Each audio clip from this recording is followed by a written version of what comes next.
আসসালামু আলাইকুম। আজকে আমরা দুইটা ঘটনার ক্ষেত্রে বাংলা থেকে ইংরেজি করতে হয় কিভাবে সেটা শিখব।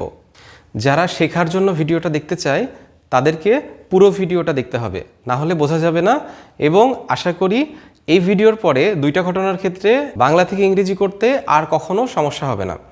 যদি কোনোটা বুঝতে সমস্যা হয় ভিডিও পজ দিয়ে টেনে টেনে বারবার দেখব, তাহলে 100% শিওর সবাই বুঝতে পারবে। দুইটা ঘটনার ক্ষেত্রে আমরা যে কাজটা করব সেটা হচ্ছে আমরা দেখব যে কাজটি আগে হয় সেটি পারফেক্ট টেন্স। যে কাজটি আগে হয় সেটা কোন টেন্স?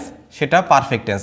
নাম্বার 1 শর্ত, আমাকে বাংলা থেকে ইংরেজি যখন আমরা দুইটা ঘটনার ক্ষেত্রে করতে যাব তখন আমাদের তিনটা বিষয় মনে রাখতে হবে। তার ভিতরে নাম্বার 1, যে ঘটনাটা আগে হবে সেটা হবে পারফেক্ট টেন্স। নাম্বার 2, যে ঘটনাটি পরে ঘটবে বা যে কাজটি পরে ঘটবে সেটি হবে ইনডিফিনিট টেন্স। এখন আসি, আমরা প্রেজেন্ট ইনডিফিনিট টেন্স করব, পাস্ট ইনডিফিনিট টেন্স করব নাকি ফিউচার ইনডিফিনিট টেন্স করব, আবার প্রেজেন্ট পারফেক্ট টেন্সে করব, পাস্ট পারফেক্ট টেন্সে করব নাকি ফিউচার পারফেক্ট টেন্সে করব। তো এই সমস্যাটা কিভাবে সমাধান করা যায় চোখের পলকে। বাংলা বাক্যের শেষে যদি ল ম এগুলো থাকে তখন আমরা পাস্ট পারফেক্ট টেন্সে করব এবং পাস্ট ইনডিফিনিট টেন্সে করব।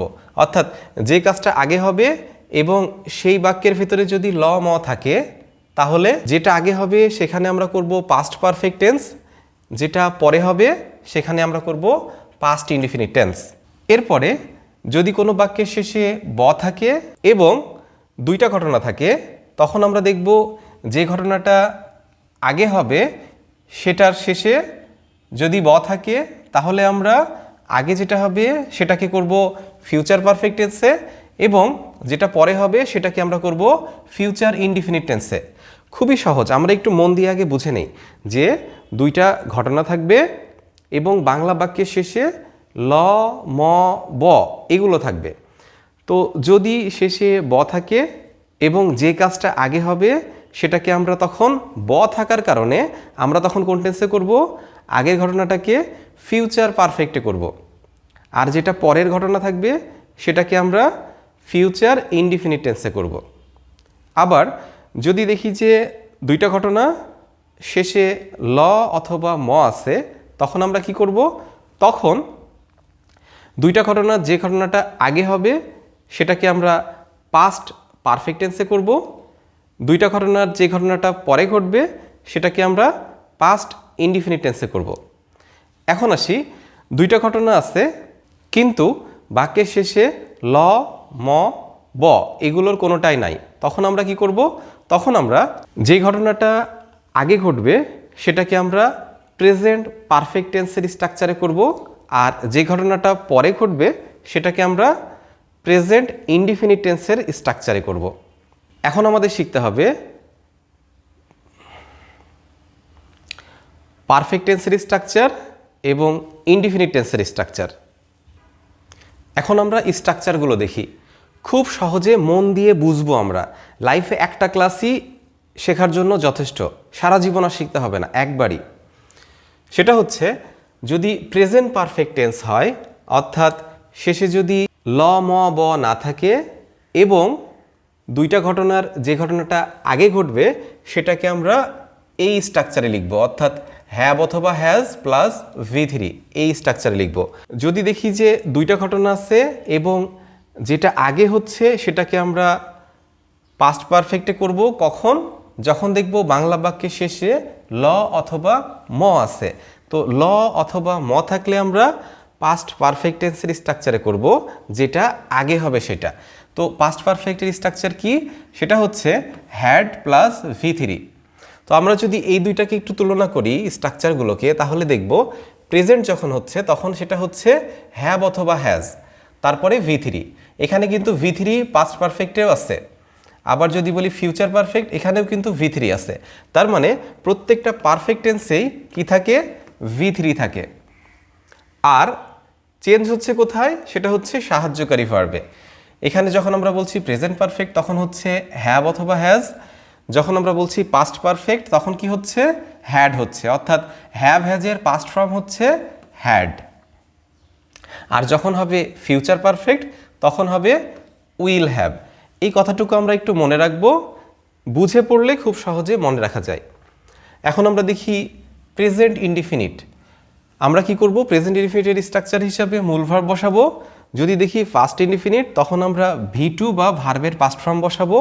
কিন্তু যদি মূল ভার্ব না থাকে তখন আমরা কি করব, তখন আমরা ওয়াজ অথবা ওয়ার এই দুইটার ভিতরে যে কোনো একটাকে সাহায্যকারী ভার্ব হিসাবে বসাবো। তখন কিন্তু ওটা বাক্যে মূল ভার্ব হিসাবে কাজ করবে। এরপর আসি ফিউচার ইনডিফিনিট। ফিউচার ইনডিফিনিটে আমরা কি করব, উইল প্লাস মূল ভার্ব বসাবো। এখন বাংলা বাক্যের সাহায্যে আমরা ইংরেজি করার চেষ্টা করি।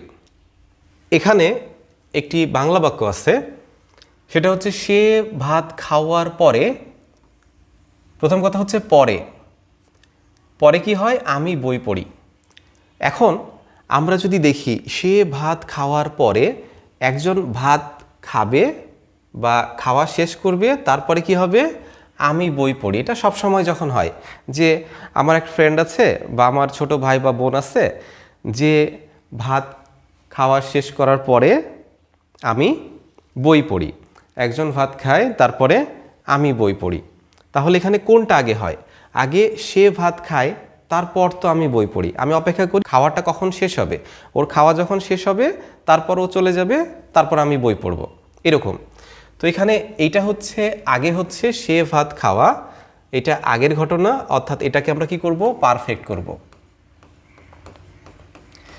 কারণ এটা আগে হচ্ছে, যেটা আগে হবে সেটা পারফেক্ট হবে, আর এটা যেটা পরে হবে সেটা হবে ইনডিফিনিট। ইনডিফিনিট। এখন আমরা দেখব যে এটা আমরা কোন পারফেক্টে করব, প্রেজেন্ট, পাস্ট নাকি ফিউচার। তো আমরা যদি শেষে দেখি বাক্যটার শেষে কিন্তু ল ম ব, ল ম ব এই তিনটার কোনোটাই নাই শেষে। তাই আমরা বুঝবো এটা প্রেজেন্ট পারফেক্টে করতে হবে আর এটাকে প্রেজেন্ট ইনডিফিনিট টেন্সে করতে হবে। এখন প্রেজেন্ট পারফেক্ট টেন্স এবং প্রেজেন্ট ইনডিফিনিট টেন্সের স্ট্রাকচারে আমাদের বসাতে হবে। তো আমাদের আরেকটা গুরুত্বপূর্ণ বিষয় মনে রাখতে হবে, সেটা হচ্ছে এই যে পরে অথবা আগে যদি থাকে, এখানে যেমন আগে আছে, তো আগে বা পরে যেটা থাকবে সেটার ইংলিশটা আমরা প্রথমে লিখব, ঠিক আছে। তো আমরা জানি পরে, পরের ইংরেজি হচ্ছে আফটার। এখন আমরা আফটার লিখলাম, লিখার পরে এখন পরের আগে যেটা থাকবে সেটাকে আমরা পরে নিয়ে আসব, আর পরের পরে যেটা থাকবে সেটাকে আমরা আগে নিয়ে আসব, অর্থাৎ চেঞ্জ হবে। যেটা পরের আগে আছে এটাকে আমরা এর পরে দিব, আর যেটা পরে থাকবে সেটাকে আমরা আগে লিখব। অর্থাৎ আমি বই পড়ি, এটা পরে ছিল, আমরা এটাকে আগে লিখব। তাহলে আমির ইংরেজি আই। এখন প্রেজেন্ট ইনডিফিনিট টেন্স যেহেতু আমরা জানি প্রেজেন্ট ইনডিফিনিট টেন্সে সবসময় মূল ভার্ব বসে, তো মূল ভার্ব হিসাবে আমরা পড়ার ইংরেজি লিখতে পারি রিড, আই রিড। এখন বুক, এ বুক, আই রিড এ বুক। এখন আফটার আছে, আফটারের পরে আমরা যেটা লিখব সেটাকে অবশ্যই পারফেক্ট টেন্সে লিখতে হবে। তো সের ইংরেজি হচ্ছে হি। এরপরে আমরা জানি প্রেজেন্ট পারফেক্টের স্ট্রাকচার হচ্ছে হ্যাভ অথবা হ্যাজ প্লাস V3। তো আমরা জানি হি এর সাথে হ্যাজ বসে, একজন হলে হ্যাজ বসে, একের বেশি জন হলে হ্যাভ বসে, আর আয়ের সাথে হ্যাভ বসে। তো হি হ্যাজ। এখন খাওয়ার ইংরেজি হচ্ছে ইট, আর আমরা জানি ইটের V3 ফর্ম ইটেন, এটা হচ্ছে V3, আমাদের স্ট্রাকচার অনুযায়ী লিখতে হচ্ছে। তাহলে হি হ্যাজ ইটেন, বাকি থাকলো ভাত, ভাতের ইংরেজি রাইস। তাহলে হলো হি হ্যাজ ইটেন রাইস। আমরা একটু ভিডিওটা পজ করে একটু বোঝার চেষ্টা করি যে এখানে আসলে কি ঘটনা ঘটলো। এখন এখানে একটা বাক্য আছে, সে ভাত খাওয়ার আগে আমি বই পড়ি। এখানে যা ছিল এখানেও তাই আছে, চেঞ্জ হচ্ছে, এখানে ছিল পরে, এখানে হয়ে গেছে আগে, শুধু এইটা চেঞ্জ। যেহেতু এই চেঞ্জ হয়েছে এখন ঘটনাটা উল্টে যাবে, ঠিক আছে। তাহলে প্রথমে একদমই সহজ, আমরা আগের ইংরেজিটা আগে লিখে ফেলবো। আগের ইংরেজি হচ্ছে বিফোর, বিফোর লিখলাম। এখন কি করতে হবে, এটাকে এপারে লিখবো, এটাকে এপারে লিখবো, অর্থাৎ শেষেরটাকে আগে লিখবো। আর আমরা জানি বিফোর মানে আগে, তাই আগে পারফেক্ট অংশ লিখতে হবে। বিফোর মানে আগে, তাই আগে আমরা যেটা বসাবো সেটাকে পারফেক্ট টেন্সে লিখতে হবে। আমি বই পড়ি, এর ইংরেজি হচ্ছে আই হ্যাভ, আমরা পারফেক্টে করছি, আই হ্যাভ। এবার V3, পড়ার ইংরেজি রিড, রিডের V3 read, I have read a book, I have read a book. Before. এখন এইটাকে আমরা ইনডিফিনিট টেন্সে করব, সে ভাত খাওয়া, অর্থাৎ সের ইংরেজি হি, মূল ভার্ব লাগবে প্রেজেন্ট ইনডিফিনিটে, যেহেতু আমাদের এটা প্রেজেন্ট ইনডিফিনিট হবে তাই আমরা লিখব হি ইট, এর সাথে এস যোগ হবে, কারণ মূল ভার্ব বসলে থার্ড পারসন সিঙ্গুলার পরে মূল ভার্ব বসলে এস বাই এস যোগ হয়। তাহলে হি ইটস, এখন বাকি থাকলো রাইস।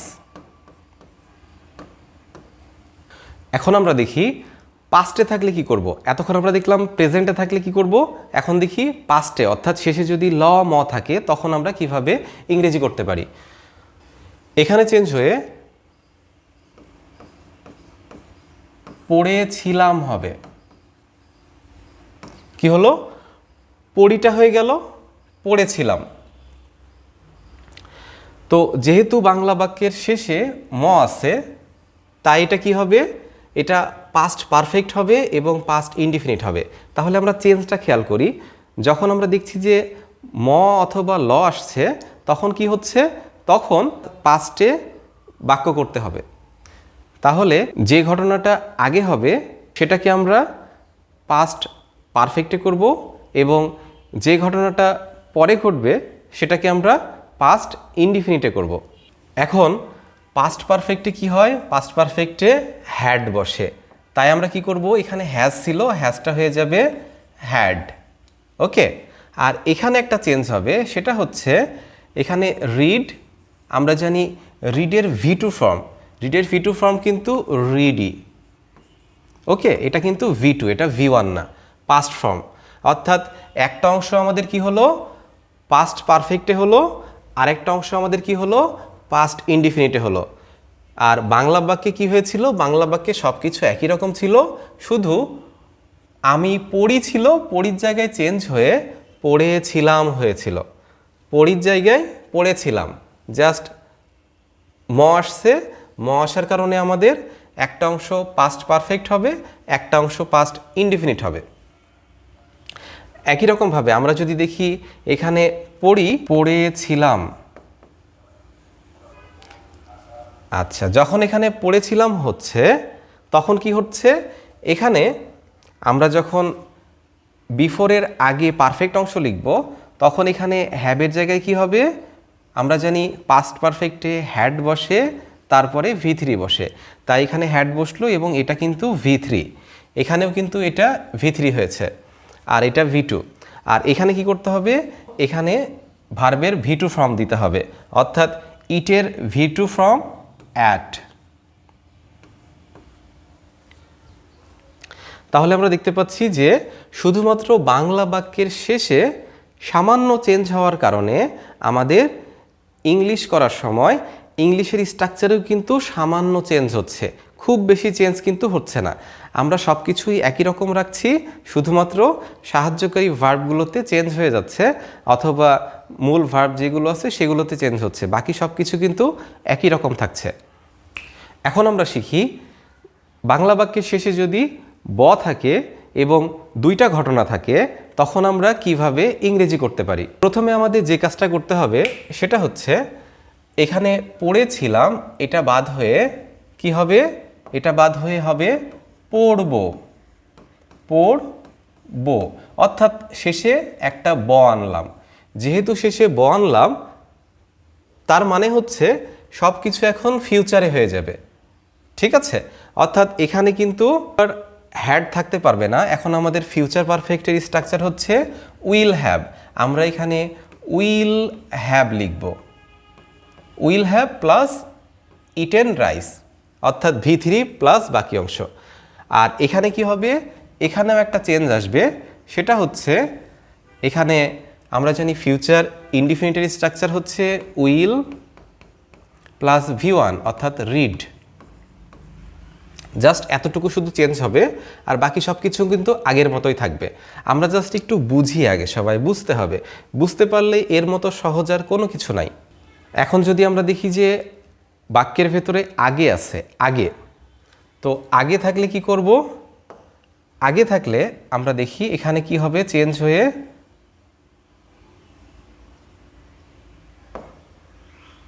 আমি বই পড়ব, পড়ব হবে, আমি বই পড়ব। তাহলে যেহেতু এখানে শেষে ব আসছে তাই জাস্ট পারফেক্টে আমরা জানি বিফোরের আগে পারফেক্ট, তাই এখানে কি হবে, এখানে হ্যাডের জায়গাতে কি আসবে, উইল হ্যাভ আসবে। হ্যাডের জায়গায় কি হবে, উইল হ্যাভ হবে। আর এখানে কি হবে, এখানে আমরা জানি পাস্ট ফর্ম না হয়ে কি হবে, উইল প্লাস V1 হবে। তাহলে উইল, এরপরে ইট, মূল